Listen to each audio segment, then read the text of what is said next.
is a real fight. This is not like a influencer, or this is really for the belts. This is really for the gold, everything, the pound for pound, the best in the division, possibly the best in the world. I'm just gonna come up there and show up. Y'all know what I do. I put on great performances. God willing, I'm definitely gonna get the belt, of course, but I'm gonna just go there and show up and just do what I've been doing. Everybody here right now here because of the business, man, and they know that I put on great performances. They know I'm an entertainer at the end of the day, but they also know I'm very mean in that ring, as well as y'all know that. The boxing scene is starting to heat up again, and this time it's centered around tension building between camps rather than just rankings or official announcements. Did it. It's okay that y'all did it. I'm gonna whoop your ass for it. I just had a feeling in my spirit that I was gonna fight him for the world.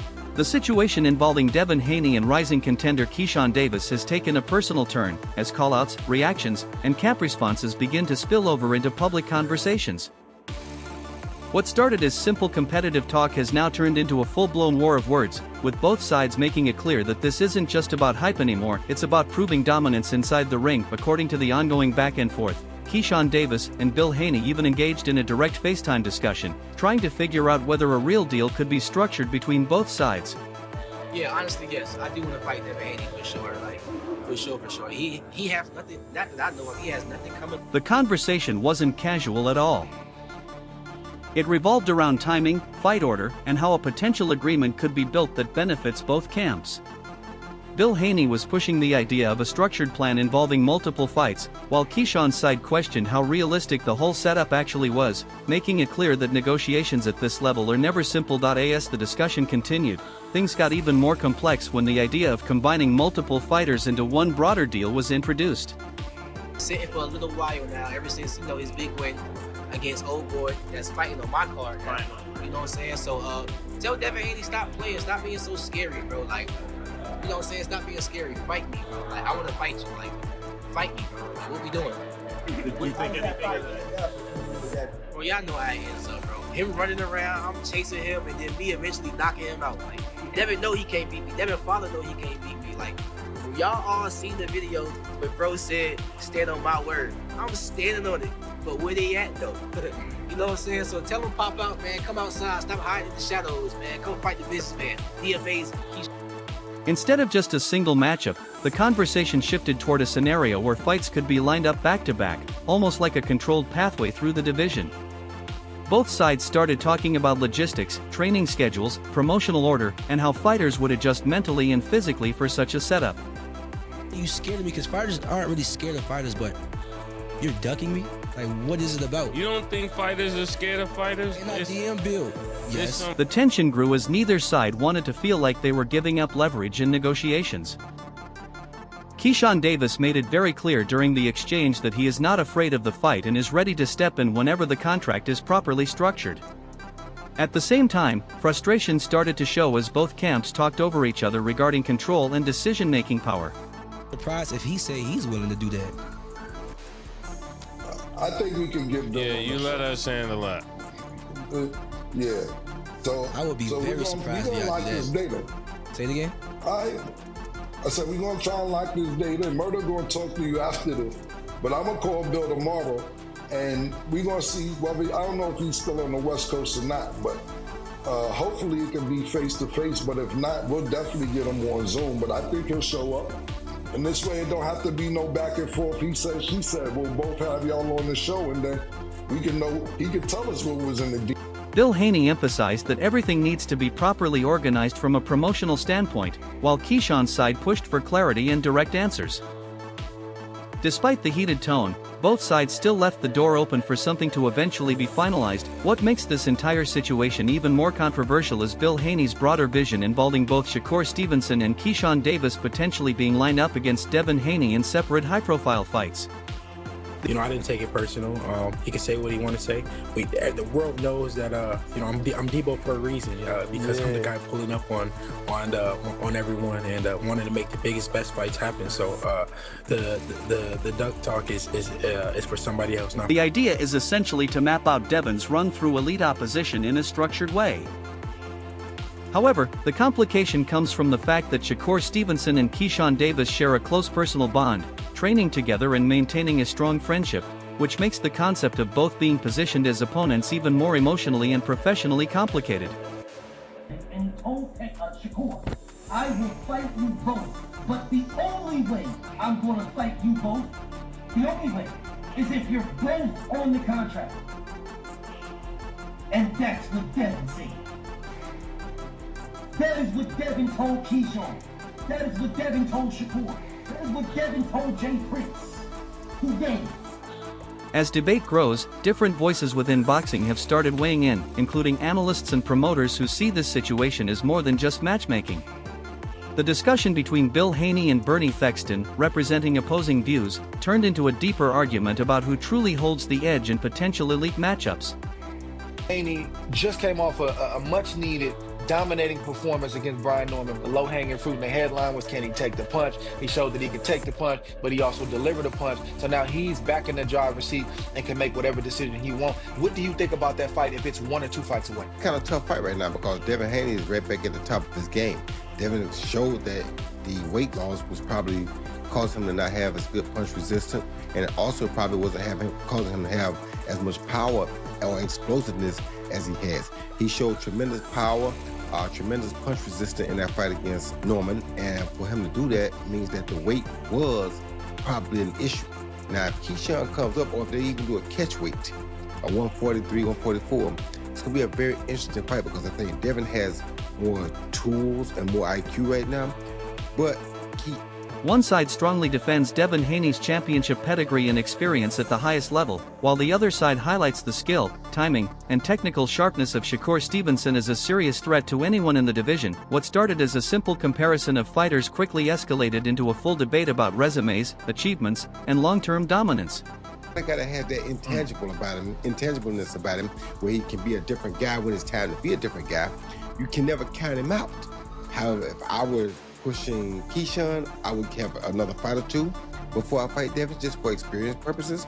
And if I was Devin, I would try to jump on it right now before he gets those couple fights, because the more experience he gets, the harder he's gonna become to beat. Yeah, that's gonna be a tough fight for Keyshawn Davis, and I think in many respects, Devin Haney too. You can't take Keyshawn Davis light. He can really fight. He's really like that. The weight difference is a concern, and it's a fair question. Is he ready now? Is he ready a fight or two from now? But that's the fight, really. If you really want to scream, I'm back. That's the type of fight that you want, because obviously it's in the Turkey Al-Sheikh universe, and that's a fight that's gonna get made. You're gonna make a career high payday. But if you are able to beat Devin Haney, brother, when I say the sky's the limit, he continued to emphasize Devin's proven success on big stages, claiming that experience separates him from others. Meanwhile, Shakur's supporters pushed back, pointing out his undefeated record, defensive mastery, and elite ring IQ. The conversation became less about opinion and more about identity. Who is truly the face of the division moving forward? Bill Haney didn't stop there, doubling down on his belief that Devin Haney is simply on another level compared to his rivals. Guys, it's never been stopped. Like, Jermaine Ortiz is a legit fighter. Legit. And he's never been stopped, and Keyshawn did that. You know what I mean? And looked fresh in the 12th round too. Like, you know, like, and he had total control of that whole fight against a guy that's given Teofimo trouble, Lomachenko trouble. It just shows you the level that Keyshawn is on. So I don't think that him fighting Devin is a reach whatsoever. Like, that's gonna be a solid fight. Who you have winning that fight? I genuinely don't know. I do think that Devin is a naturally bigger guy, but Keyshawn's not that small. I ain't front. Like, Keyshawn, even though he's going up in weight, he's not that small. I think that's a tough fight. I know. In his view, Shakur Stevenson would struggle against Devin's size, adaptability, and experience against elite competition. People might, go to Devin and go his route because, they're more familiar with Devin. And, he's as big as he is as a fighter. But that's a 50-50 fight in terms of experience and who got the deeper bag. I think naturally Keyshawn had the He made it clear that while Shakur is talented, talent alone doesn't guarantee victory at the championship level, especially against someone who has already proven himself in high-pressure fights. These comments immediately intensified the rivalry discussion among fans, with social media becoming divided over whether Bill Haney's confidence is justified or overly bold. I'm gonna go to 147 and I'm gonna become a 147 champion, and then I'm gonna defend it against somebody at 147. Devin Haney? Who at 147? Is it Devin Haney? Because that's a pound for pound brother right now. And we asked you, who's a fight that's gonna put you on that pound for pound list? Devin Haney's at 147, right? And he got a belt. Now he is, yeah. And you say you want 147? I mean, what we doing? What we talking about? Names. We talking about January 31st. I'm gonna look great, God willing, and in the future, we going big. Supporters of Devin believe his composure, technical discipline, and championship background give him a clear advantage. Others argue that Shakur Stevenson's defensive skills and tactical intelligence make him one of the hardest fighters in boxing to solve, especially over 12 rounds. At the same time, Bill Haney has continued to position Devin as a fighter willing to face anyone, anytime, anywhere. The performances that Keyshawn Davis has is really more entertaining than the performance that Shakur Stevenson had. You're talking about Shakur Stevenson intact in the 135-pound division, but as Keyshawn kept emerging, he was already a conversation of Shakur, Keyshawn, Davis, Keyshawn. Of course, we got Andy Cruz going to be facing Muradaya on the 24th, but look like that fight is not gonna happen. The primary fight for Keyshawn Davis now, in my opinion, is Devin Haney at 147 because that's his plan. The primary fight for a Devin Haney, in all actuality, should be now a Keyshawn Davis. If Keyshawn Davis is willing to fight you, and they call in and Devin Haney and Bill Haney, shout out to Bill Haney, did a wonderful job as a manager, is saying that they depot, well, Keyshawn Davis is Craig, and Keyshawn Davis is running towards depot. The Devin's career has always been built around big challenges rather than easy routes.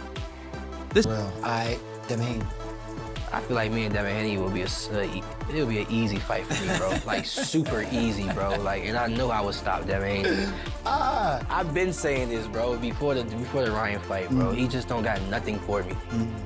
He got nothing for me. Like, you don't got no power. You got nothing for me to worry about. Like, what are you gonna do to stop me? Got you. And what I got coming with, you know what I'm saying? I feel like he don't got nothing to even stop me. His defense is not that good.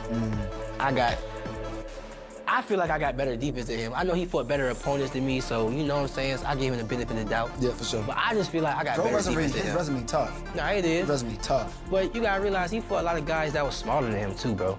A lot of these guys were smaller than him, and he was saying it in the weigh-ins, you're too small. You know what I mean? So he knew what he was doing, bro. You know what I mean? So everybody got that. This narrative adds even more fuel to the ongoing debate, as fans question whether the next phase of Devin's career will finally include the long-anticipated super fights that have been discussed for years. Meanwhile, Keyshawn Davis has made his intentions very clear. He doesn't want to stay in the conversation through interviews or social media exchanges anymore. Instead, he is pushing for actual contracts and real fight announcements. His stance reflects growing frustration in the lightweight and super lightweight scene, where talk often dominates while official matchups take time to materialize. You get hit and you get up, that's what's showing you have a chin. Being able to get hit and get right back to it. Did you ever recover from that getting hurt the first time? In the very first one? I feel like I recovered because I wasn't that hurt. It was more like a surprise. Like shock. Yeah, exactly. So I feel like I recovered. What is Bill telling you throughout the course of the fight? What he had? What type of urgency did he have? What was he saying? Like I said, I don't want to speak on that too much for various reasons, but yeah. Are y'all still taking legal action over what he did? Or y'all still thinking about it? We'll see. As the rivalry continues to grow, Keyshawn Davis has publicly challenged the Haney camp to stop talking and start signing. He believes that if Devin Haney is truly as confident as his father claims, then there should be no hesitation in making the fight happen. This has added a new layer of pressure, shifting the conversation from speculation to demand, with fans increasingly calling for action instead of promotion. Just came off fighting Vasily Lomachenko. He's jumping up in weight to fight Regis Prograis. What do you make of this fight, and what do you make of Devin Haney's career thus far? I think Bill Haney has done a masterful job with how he's moved his son. And Devin Haney is the truth. He's got skill. He's probably one of the most technically sound fighters in the game today. I think Haney has the advantage because similar to me and Kovalev, people think, oh, he's been at the weight class longer, so he's bigger. It's like, nah, he might be bigger. Doesn't mean he's stronger, and he's sucking himself down to get to 140. That shows up after that 6th or 7th round. The guy coming up, if he knows how to box and he knows his way around that ring, he ultimately has the advantage because I don't have to look like a skeleton on. Keyshawn Davis himself has doubled down on his confidence, openly stating that he believes he has the skill set to defeat Devin Haney if they ever meet in the ring. His enough star that he'd be willing to take, because as a businessman, risk reward. You think you bring enough to the table that he'd want to take the fight? He would take the fight. Hopefully, bro. I hope he would take the fight. In terms of answering your question, a bright enough star, he's already entertaining me on Twitter and social media and stuff like that. So I guess he sees some money potential in this fight right here. But what I would like to do is I would like to become champion, and that just speaks for itself. Once I come to champion with the table, you can't play with me. You know what I'm saying? Like, everybody know me. People know me. I can go to the UK and sell. Like, I can go anywhere and sell. My first main event, I sold 10,000 tickets. I sell, period. You know what I'm saying? That's why he's entertaining me, because I am a star. But when I come with that world title, whether I beat Dalton Smith or I go move up a weight and beat Lewis Crocker, once I come with them world titles, it's just a different story. Yeah, I love the fight. And I also feel like, let the fight. tone has become more aggressive and direct, signaling that he is not intimidated by Devin's reputation or accomplishments. Instead, he views this potential matchup as an opportunity to elevate his own career and prove he belongs among the elite. On the other side of the discussion, Shakur Stevenson has also entered the conversation, addressing criticism surrounding a potential fight with Devin Haney that included talk of a rehydration clause. This sparked debate across the boxing community, with many questioning whether such conditions affect fairness in elite-level competition or are simply part of strategic fight negotiations. Shakur clarified that his intention was not to avoid any challenge, but rather to ensure competitive balance while managing weight-related factors. Despite his explanation, the boxing world remained divided, with some fans defending his strategic approach and others arguing that major fights should take place under equal conditions without restrictive clauses that could influence performance or outcome. Adding another layer to the discussion, Regis Prograis offered his analysis of a potential matchup between Devin Haney and Keyshawn Davis. He acknowledged Devin Haney's elite technical skills, defensive awareness, and championship experience, but also pointed out that Keyshawn Davis brings timing, aggression, and confidence that could make the fight far more competitive than many expect. In his view, if Keyshawn can close distance and impose his rhythm, the fight becomes much closer than people assume. As the debate continues to grow across interviews, social media, and boxing analysis platforms, one thing is becoming clear: fans are no longer interested in talk alone. They want official announcements, signed contracts, and real fights inside the ring. The tension between Keyshawn Davis, Devin Haney, and the wider lightweight division is building towards something much bigger, and the boxing world is now waiting to see who will actually step forward when the opportunity becomes real.